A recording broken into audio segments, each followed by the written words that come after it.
국내에서 처음으로 중국발 원인불명 폐렴 환자가 발생했습니다.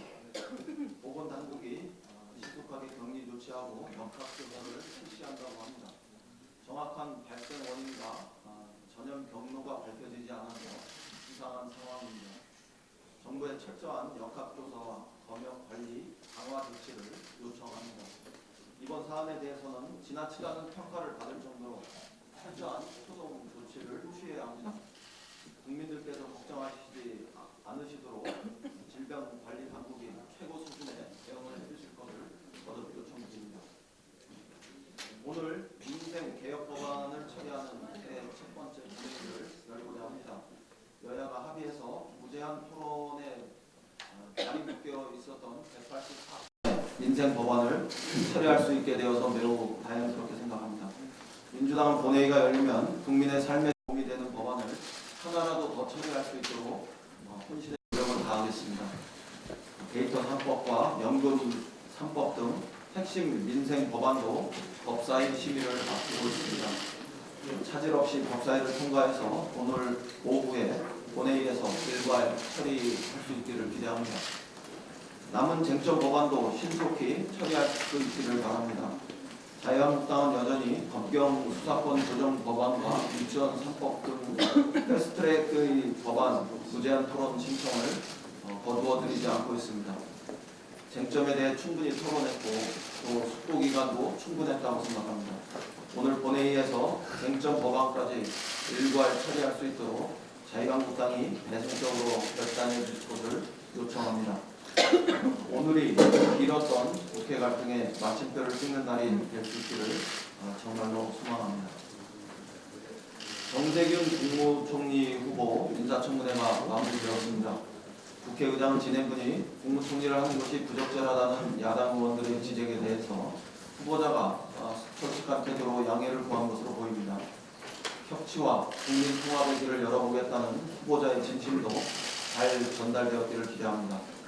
이번 청문회는 다른 청문회에 비해 비교적 차분한 분위기 속에서 정책과 자질 검증에 주력했습니다.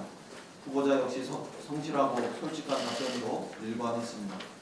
청문회를 지켜보는 국민과 야당 의원들의 마음속에 이만하면 됐다는 판단이 생겼을 것으로 보입니다.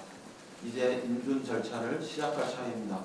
모처럼 여야가 흔쾌한 마음으로 총리 인준을 추진해 주실 것을 요청합니다.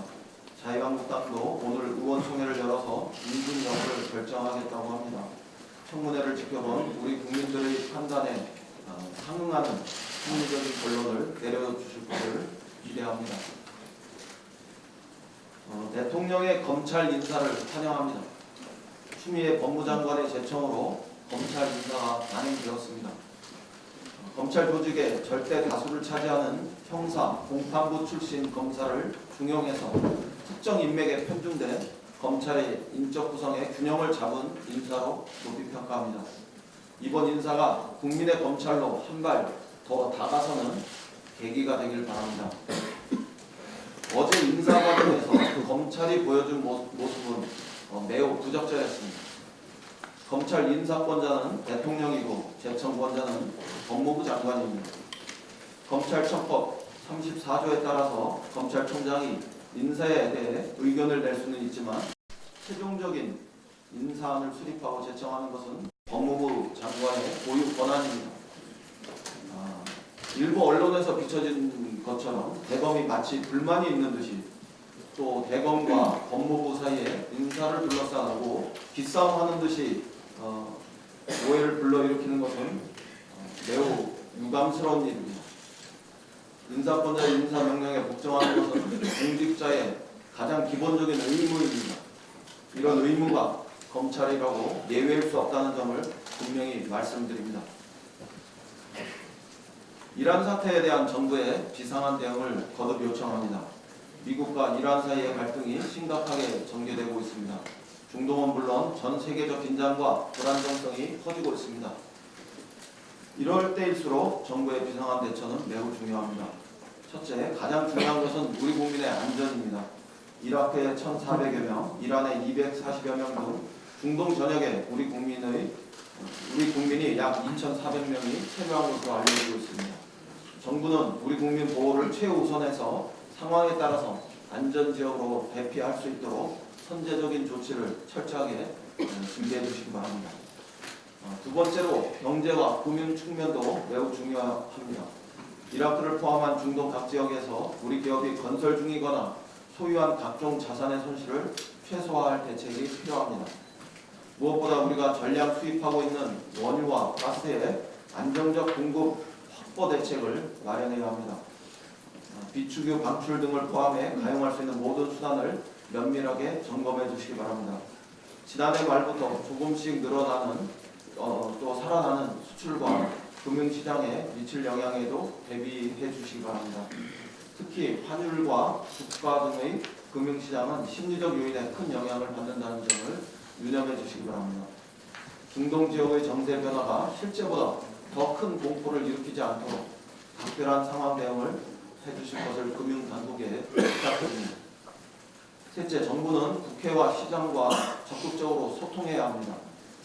저는 어제 정부에 중동 지역 상황을 여야 지도부에게 긴급하게 보고해 줄 것을 정부 측에 요청드렸습니다.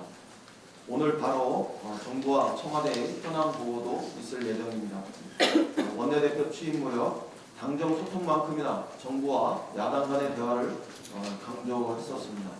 정부는 야당과의 대화에도 각별히 신경 써주시기 바랍니다.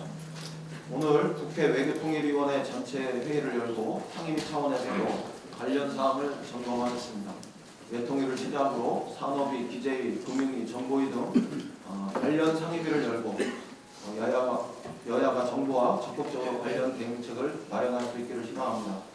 필요하다면 민간 전문가의 의견도 적극 청취해서 대외적 충격을 최소화하기 위해 최선의 노력을 다해 나가겠습니다.